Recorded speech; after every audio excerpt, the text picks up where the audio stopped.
Jangan lupa subscribe channel YouTube TVRI Bengkulu, like, komen, dan nyalakan notifikasinya.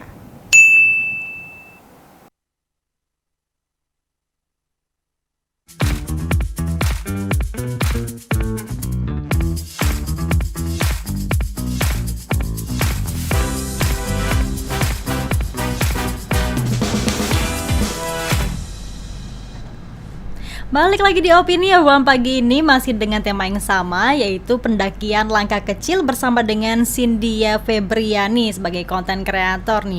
Nah Cynthia, kalau misalnya kita mendaki itu biasanya lihat dulu nggak sih perakiran cuaca, misalnya besok cerah nggak nih, besok hujan nggak nih? Itu nggak sih? Hari sebelum-sebelumnya ya, cuman karena kita udah bikin target, karena nggak bisa diperkirain banget ya Kak. Tahu-tahu sering tuh udah ngelihat, oh ini bagus sih kayaknya hari itu bagus. Ternyata pas hari H hujan. Sering kayak gitu juga. Sering kejadian kayak gitu ya. Oke, buat Cynthia dan juga pemirsa di rumah yang hari ini punya aktivitas di luar rumah, harap diperhatikan baik-baik karena kita punya informasi nih terkait dengan perakiraan cuaca yang sudah kami terima dari BMKG di 9 kabupaten dan 1 kota di Provinsi Bengkulu yang mulai berlaku pada hari ini 9 Mei 2023. Nah, kita lihat dulu nih kondisi cuaca di berbagai daerah. Kita lihat dulu mulai dari Kabupaten Rejang Lebong dan juga Kabupaten Kepayang. Nah, untuk Rejang Lebong siang nanti diprediksi akan hujan dengan suhunya 20-31 derajat Celcius. Dan juga untuk di Kabupaten Kepayang siang nanti juga diprediksi akan hujan dengan suhunya 20-32 derajat Celcius. Next lagi nih untuk wilayah selanjutnya. Nih, ada rencana mau mendaki ke daerah Kepayang nggak sih? Kan di sana juga ada tuh ya Bukit Hitam misalnya. Ya, kemarin baru sempat lihat story-nya teman, nanya itu di mana Bukit Hitam, pengen sih. Pengen ya? Nanti ada list ke sana berarti ya. Iya, ada. Oke, kita lihat lagi untuk wilayah selanjutnya di Kabupaten Bengkulu Utara dan juga Mukomuko. Untuk Bengkulu Utara siang nanti diprediksi akan hujan juga nih ya dengan suhunya 22-32 derajat Celcius. Dan juga untuk Kabupaten Mukomuko siang nanti diprediksi juga akan hujan dengan suhunya 24-32 derajat Celcius. Pernah Cynthia ke daerah Bengkulu Utara dan juga Mukomuko? Oh, sudah. Waktu itu mendaki juga kontennya? Enggak, cuman main aja. Oke, next lagi untuk wilayah selanjutnya kita lihat nih di Kabupaten Seluma dan juga Kabupaten Lebong. Nah, untuk Kabupaten Seluma siang nanti juga diprediksi akan hujan dengan suhunya 23-32 derajat Celcius. Dan juga untuk Kabupaten Lebong siang nanti diprediksi juga akan hujan dengan suhunya 19-31 derajat Celcius. Kalau ke Lebong rasanya sudah ya. Soalnya kan di sana kan kalau pemandangan luar biasa banget ya. Daerah ketinggian kalau di Provinsi Bengkulu kan ya. Siapa tahu nanti mendaki ke sana kan. Next lagi nih di Kabupaten Bengkulu Selatan dan juga Kaur. Nah, untuk Bengkulu Selatan siang nanti diprediksi juga akan hujan dengan suhunya 24-32 derajat Celcius.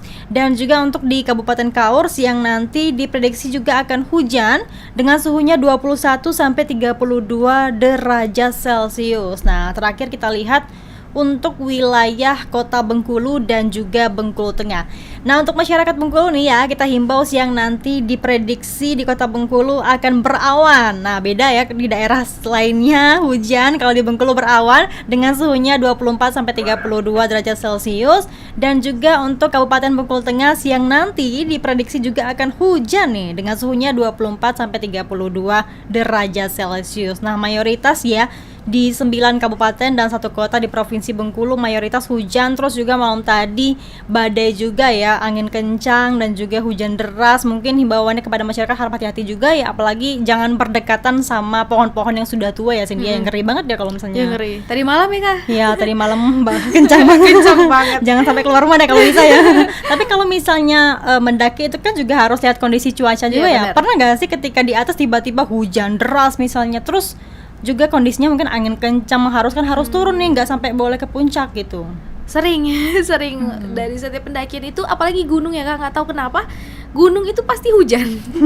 Setiap ke gunung tuh pasti hujan. Kalau nggak dapat di jalur hujannya, dapat di atas. Yang pendakian kemarin waktu ke Merbabu, bayangkan Kak, itu udah jauh sekali ya ke Merbabu, tahu-tahu hujan, badai, tiba di atas badai gitu.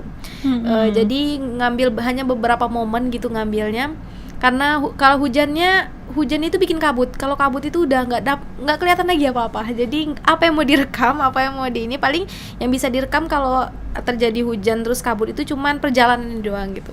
Oke, karena memang nggak bisa ya kalau misalnya kita buat konten ya kalau Iya, udah putih.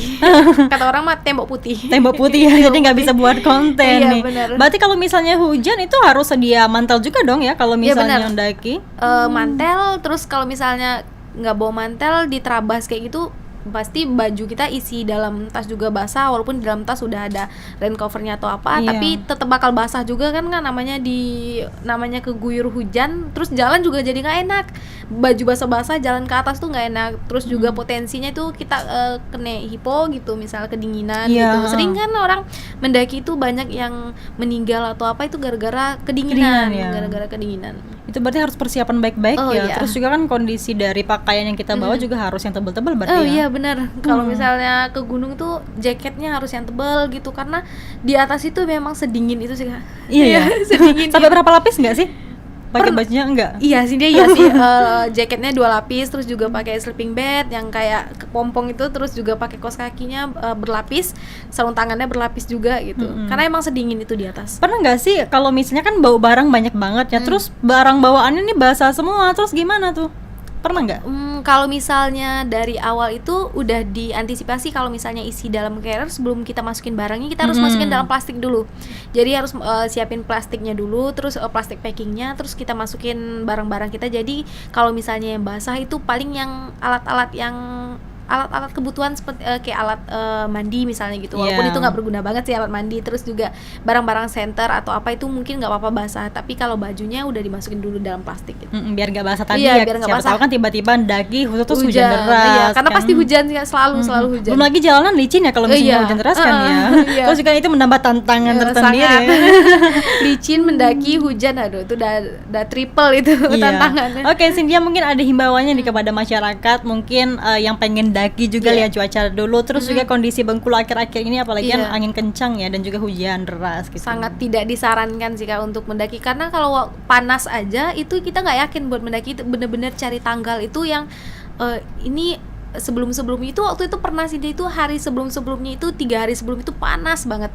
Pas hari H mendaki itu hujan. Nah ya jadi hari panas kayak gitu aja masih rentan untuk kena hujan, apalagi kalau kayak sekarang ya kayak yang badai kayak ini nggak banget sih, karena di atas itu terbuka, otomatis angin itu bakal ngancurin banyak tenda juga kan jadinya.